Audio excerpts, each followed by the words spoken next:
Hello students, in continuation with my previous video lesson, today I am going to proceed with the second topic, that is basic concepts of macroeconomics from your unit 1 national income and related aggregates. Under this topic you will have three subtopics. First subtopic will be on classifications of goods, where you will learn about different goods, different types of goods like final goods, intermediate goods, then capital goods, consumption goods, like this.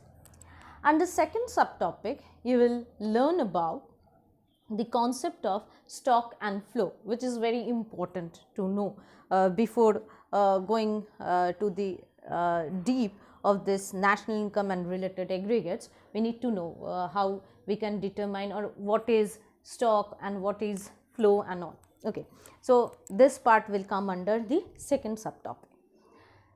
Then under the third subtopic you will get the concept of gross investment and net investment along with depreciation. Okay, so under that third subtopic we will discuss about this gross, net investment, depreciation, how to calculate this gross investment and net investment with the help of depreciation and all.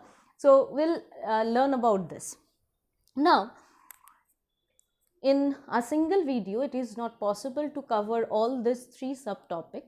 Okay, so I will break or I will make two videos for this particular topic, that is basic concepts of macroeconomics. Today, in today's topic actually I am going to proceed with the classification of goods. In the next video I will proceed with the second subunit and the third subunit. Okay, like this. So let us start with the first subunit or subtopic, that is classification of goods. Here goods can be classified under these following heads: final goods, intermediate goods, then concept of production boundary I will discuss with you, and lastly I will tell you what is consumption goods and capital goods. Okay, so these are the few topics we will deal under this classification of goods. So let's see the whole categorization under a flow chart, a single flow chart. Okay, see, as you can see here, let me zoom it out. Here at the top you have goods. Okay, it's packets of means goods. It's a means boxes, as you can see. We used to get through the online or any means if we purchase something from the market, we get in this way actually most of the time. So I gave that picture over here. It's not necessarily everything you will get under this box and all, but it's just an image so that you can understand there is some goods. Okay, and these goods can be classified under two subparts like final and intermediate. Now as you can see, under final goods, if you can see it clearly, there is some breads in a basket, and behind that bread means you'll have a hazy picture of a tractor. Okay, so this tractor, this breads and all those things will be considered, we can consider as a final good. And here you'll have some intermediate goods. As you can see, this is nothing but the logs, wood. Okay, wood logs means and we most of the time we do not directly use those logs, we use it as a raw material. We cut, means the carpenters or the sawmills, they actually cut those logs into pieces and then those pieces are being used by the carpenters to manufacture the wooden furnitures and all. Okay, so this is an intermediate goods. Now, what is this final good and intermediate good? Let me tell you first.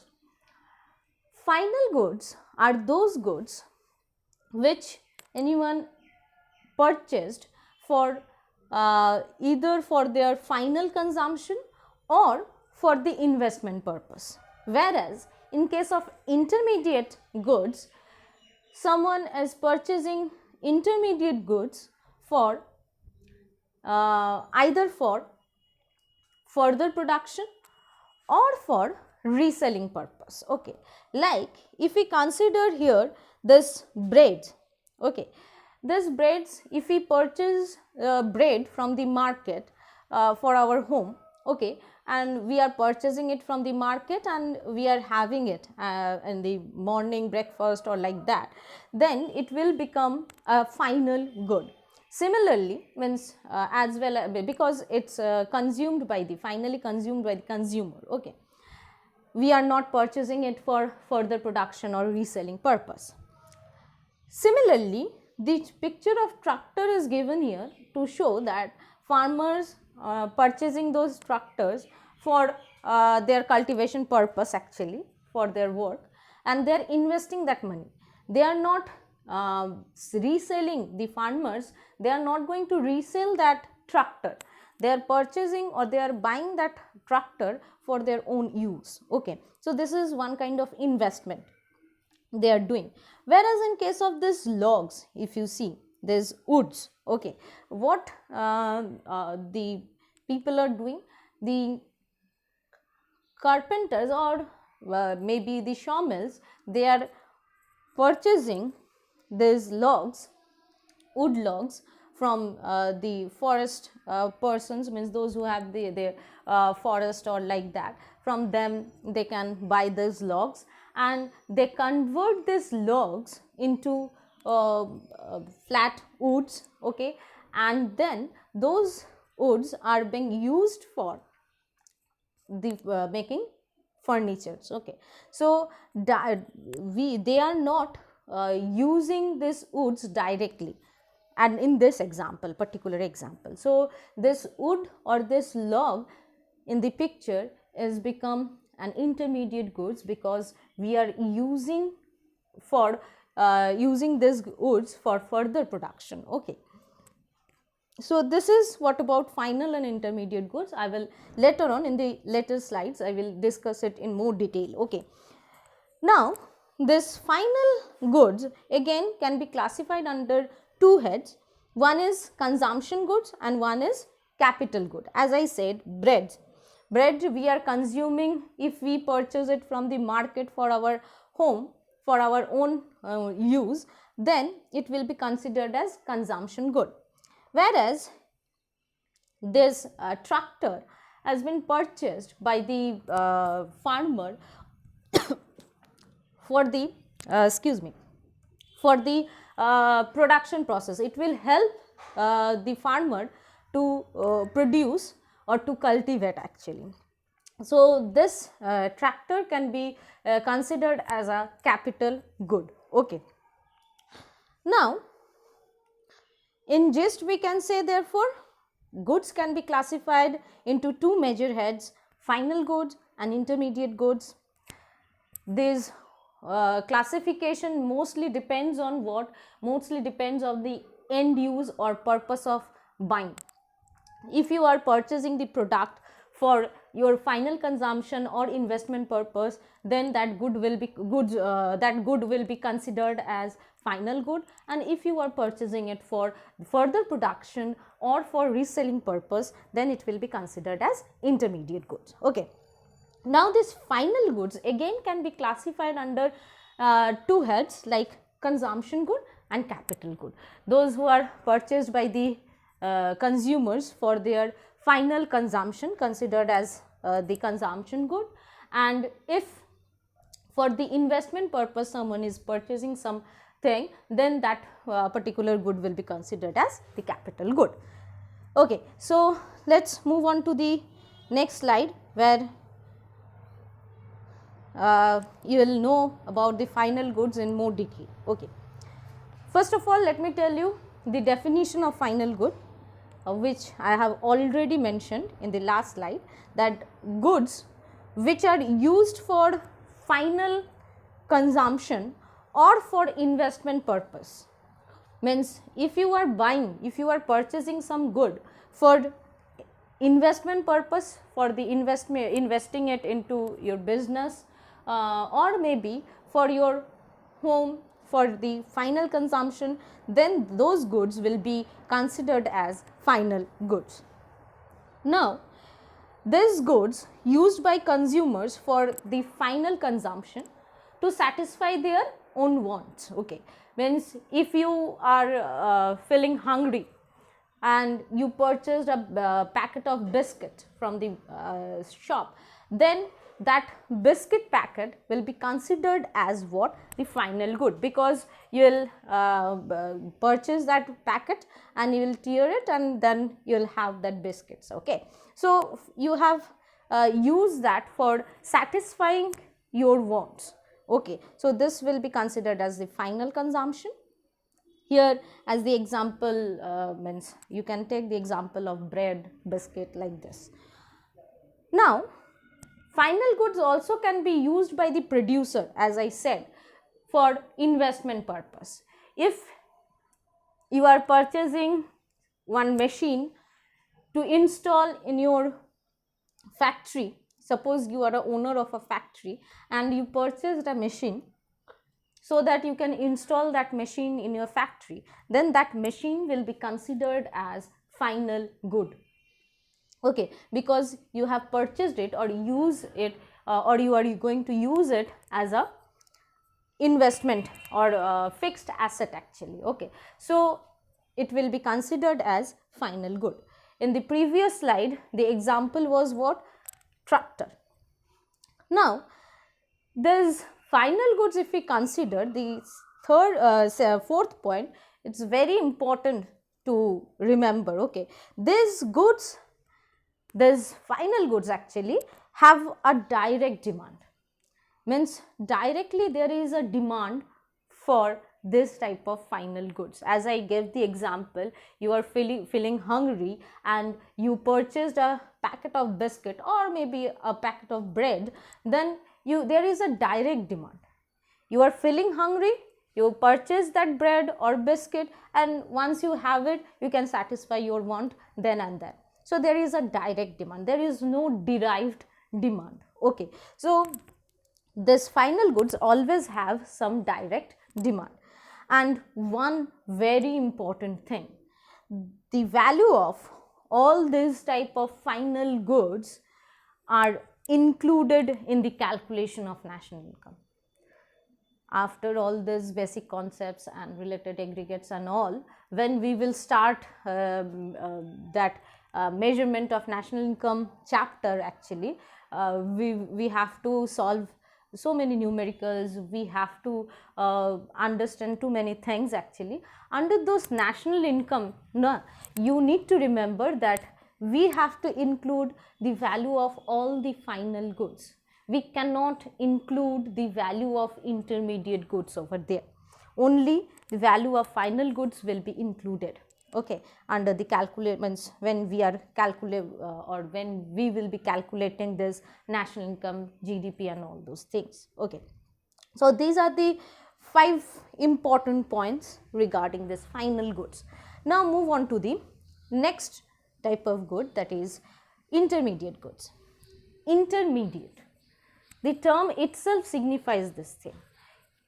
When the goods are being used as an intermediary or as a raw material, okay, and when we are using it for further production, we use a raw material and we give a different shape to that particular thing, okay, and we sell it in the market. So whenever we are using some goods either for production, further production, or for reselling purpose, means you purchased a machine and you want to resell that machine to a person. You have a showroom of cars probably, or some machines, and you purchased few machines, or maybe the car if you have a car showroom.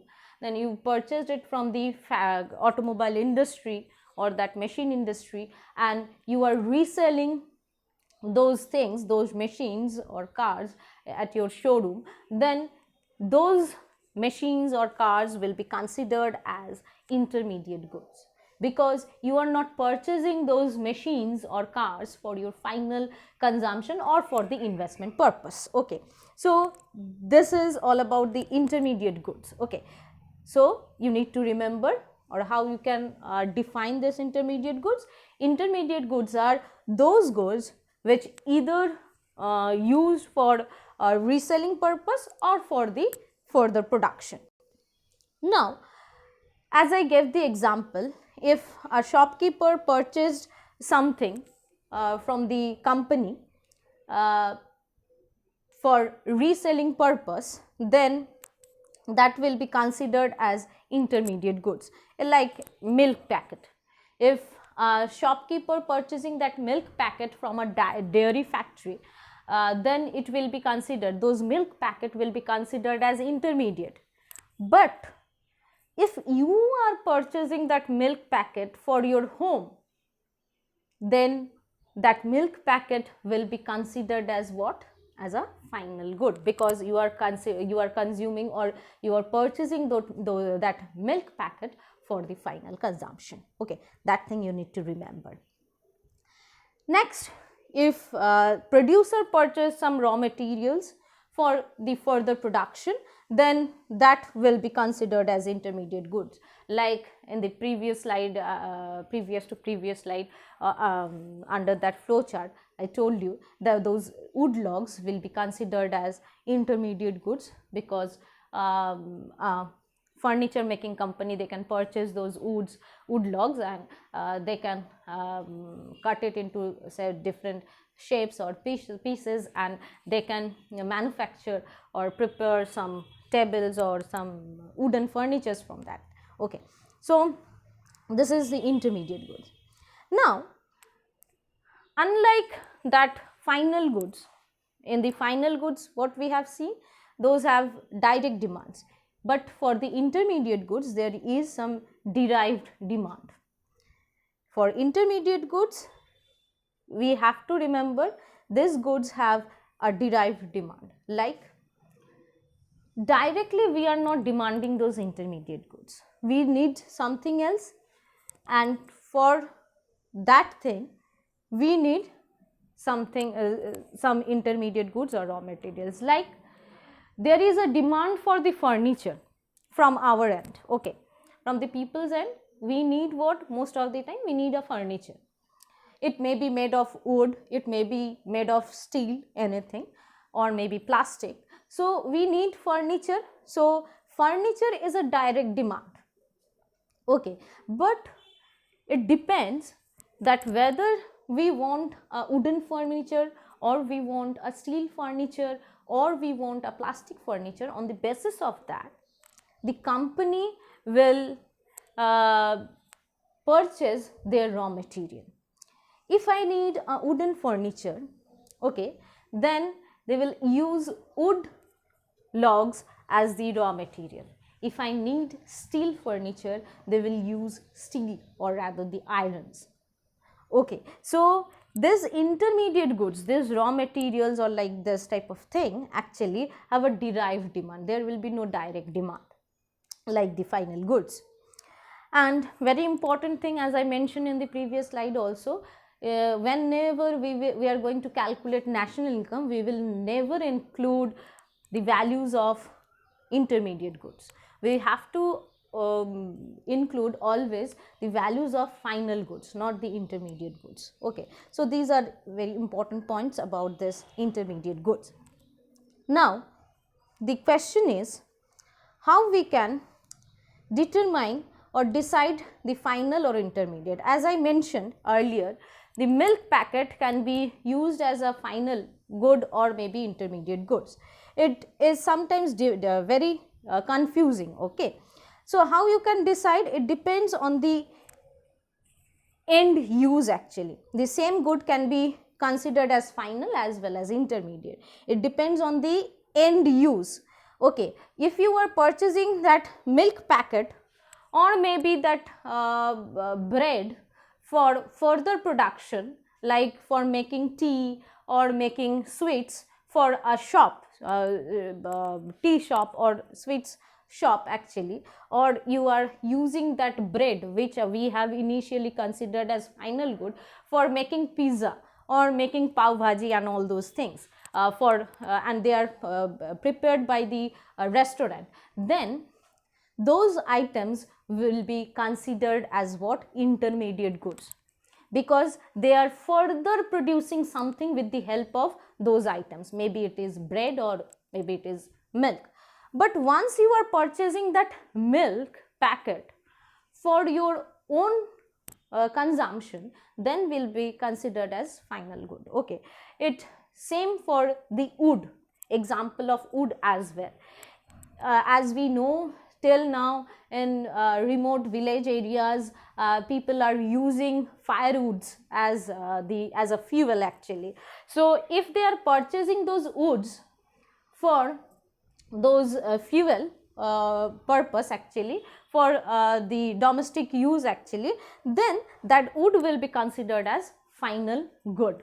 Now the some factory worker or the carpenter is not purchasing for the further production. Now the households are purchasing it for their domestic courses actually. So in this way you have to determine which one will be final and which one will be intermediate. If you are purchasing something for your own or for the final consumption or for the investment purpose, then it will be a final.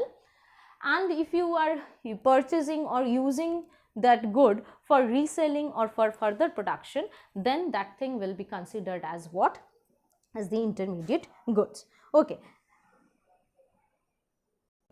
so that is all about today. Okay, in the next day I will discuss about the production boundary, capital goods and consumption goods, along with the other two subtopics, that is concept of stock and flow and concepts of those gross investment, net investment and depreciation. Okay, for the time being you go through this final and intermediate goods. I took enough time to explain all this. If you have go through this whole video, still if you have any queries, you can ask me in the online live class. Okay, thank you class.